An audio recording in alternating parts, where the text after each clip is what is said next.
आभासी दुनिया के मेरे दोस्तों, रतनलाल बोल रहा हूं। काम की बात लाल की क्लास में आपका स्वागत है और पेश है अंबेडकरनामा। आग्रह, ज्यादा से ज्यादा शेयर कीजिए, सब्सक्राइब कीजिए, समीक्षा कीजिए, कमेंट कीजिए। आज इस एपिसोड में मैं आपको यह बताने जा रहा हूं कि डॉक्टर अंबेडकर ने कब कहा था और क्यों कहा था कि छात्रों का राजनीति में हिस्सा लेना, दिलचस्पी लेना शिक्षा का पतन है। उन्होंने कब और क्यों कहा था कि सत्ता किसी की भी हो, दलितों के दमन की ही कोशिश होगी। फिर मैं अपने समाज का ऋण चुकाना चाहता हूं, इसके बाद देश का। पहले समाज का ऋण, फिर देश का ऋण।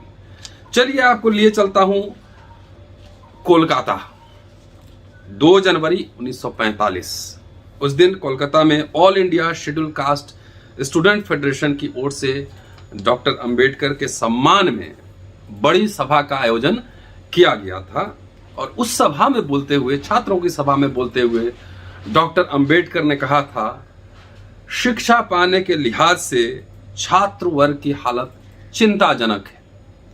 पिछले वर्ष की तुलना में सरकार ने पढ़ाई पर बहुत अधिक धन व्यय किया है। ये 2 जनवरी 1945, वो वायसराय के एग्जीक्यूटिव काउंसिल के मेंबर थे उस समय, कि पिछले वर्ष की तुलना में सरकार ने पढ़ाई पर बहुत अधिक खर्च किया है।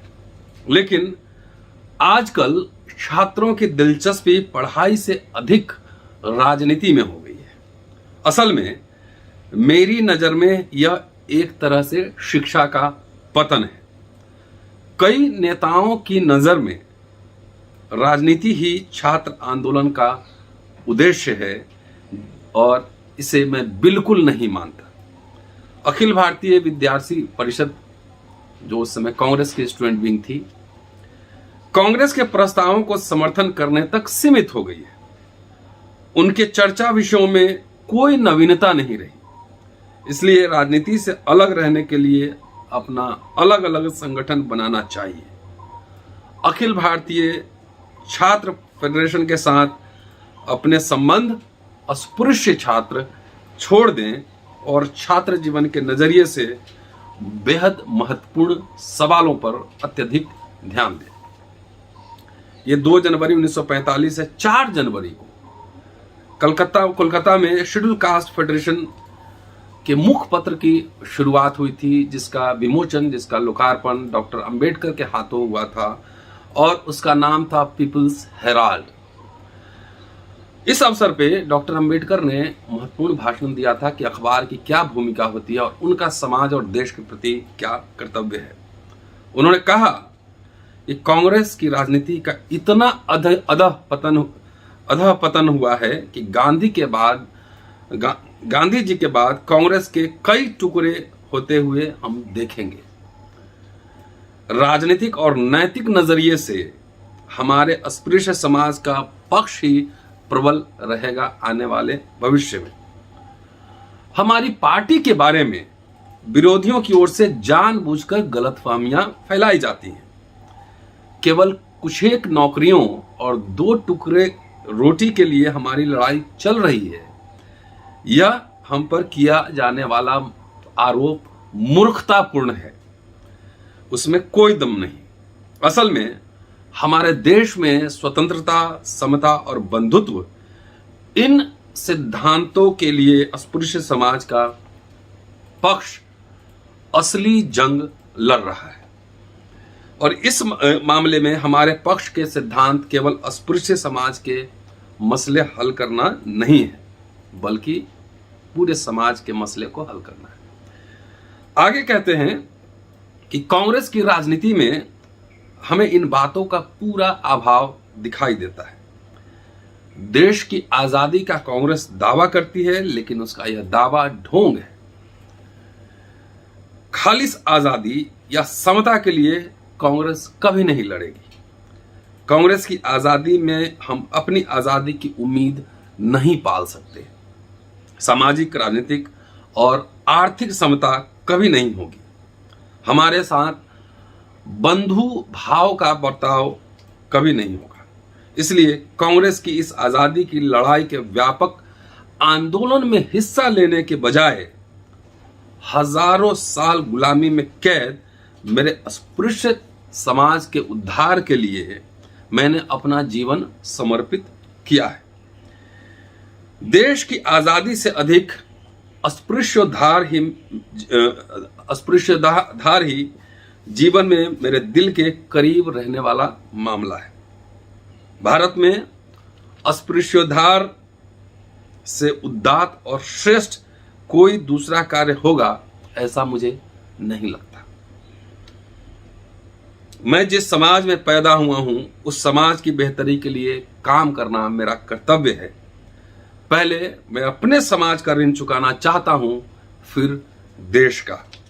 मेरा यह जीवन कार्य उदात्त है और इसमें मुझे कोई शक नहीं, बहुत महत्वपूर्ण है, पायस है, इसमें कोई शक नहीं। देश के लाखों करोड़ों दीन दुखियारे दमित लोगों का खून चूस कर उसके मेहनत पर मजे करने का हिंदू लोगों का षड्यंत्र है। ऐसे पूंजीपति छैलों के हाथों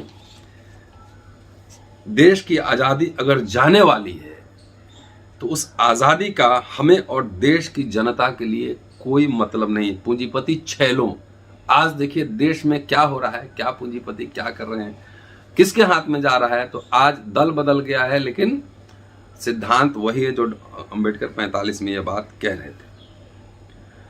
हिंदुओं के हाथ अगर देश की सत्ता जाए तो वह अस्पृश्य समाज और दुखी परेशान लोगों का ज्यादा दमन करने की ही कोशिश करेंगे, इसका मुझे पक्का यकीन है। इसलिए हमें अभी से सावधान रहना जरूरी है। इस समय हमने अपना संगठन मजबूत नहीं किया तो अमेरिका के संविधान में निग्रो लोगों का जो हाल है ऐसा ही हाल हमारा होने वाला है। इस बात पर हम में से हरेक को यकीन करना चाहिए। अमेरिका का वहां उस समय ब्लैक्स को राइट नहीं थे, उसका हवाला दे रहे हैं। अमेरिका जैसे उन्नत राष्ट्र में 20वीं सदी में भी निग्रो लोगों के अधिकारों का कोई स्थान नहीं है। वहां तो खैर बाद में आजादी मिली और स्थान बना, उन्होंने अपनी जगह बनाई, लेकिन आज यहाँ पे शेड्यूल कास्ट और जो पूर्व अछूत है उनका क्या हाल है ये आप देख सकते हैं। कहते हैं कि इसका एकमात्र कारण यही है कि उनमें एकता नहीं है, उनका संगठन नहीं है, इसलिए उनकी यह दुर्गति है। हमें ध्यान रखना होगा कि हमारा हाल निग्रो लोगों जैसा न हो। इसका एक ही उपाय है कि हर कोई, छोटे बड़े, महिला पुरुष, सब शेड्यूल कास्ट फेडरेशन के झंडे के नीचे संगठित हो। आपस में मिलकर हम अभेद संगठन खड़ा करेंगे तो अपने हकों की रक्षा कर हिंदुओं के सभी वार को आसानी से निरस्त कर सकेंगे। इसके बाद डॉक्टर अंबेडकर जीवन में अखबारों की जो भूमिका है उस पर भी कुछ बात कहते हैं, मैं वो सुनाता हूं आपको। कहते हैं कि आज के युग में अखबारों का स्थान बहुत महत्वपूर्ण है कि अपने पक्ष के प्रचार के लिए अन्य पक्ष हजारों रुपए खर्च कर अखबार चलाते हैं। अपने राजनीतिक और नैतिक विचार लोगों तक पहुंचाने के लिए तथा चुने हुए प्रतिनिधियों द्वारा किए गए कार्य की जानकारी देने के लिए अखबारों की आवश्यकता है। अपने आंदोलन का नजरिया लोगों तक पहुंचाने के लिए आज हमें हर प्रांत में अखबार चलाने की जरूरत है। इस प्रकार अस्पृश्य समाज को यहां से शुरू हो रही पीपल्स हेराल्ड साप्ताहिक पत्रिका हमारे विचारों को निर्भीकता से लोगों के सामने रखने का काम करेगी, इसका मुझे पूरा भरोसा है। मेरी मनोकामना है कि पीपल्स हेराल्ड की उत्तरोत्तर प्रगति हो। तो अंबेडकर नामा एक अखबार भी है, आपसे कोई सब्सक्रिप्शन चार्ज नहीं ले रहा हूँ कुछ नहीं ले रहा हूँ, सिर्फ समय निकालना है और फ्री ऑफ कॉस्ट। काम की बात, ज्ञान की बात, जितना मन है उतना लीजिए, नहीं है तो छोड़ दीजिए, लेकिन ये काम की बात यहाँ हो रही है इसलिए।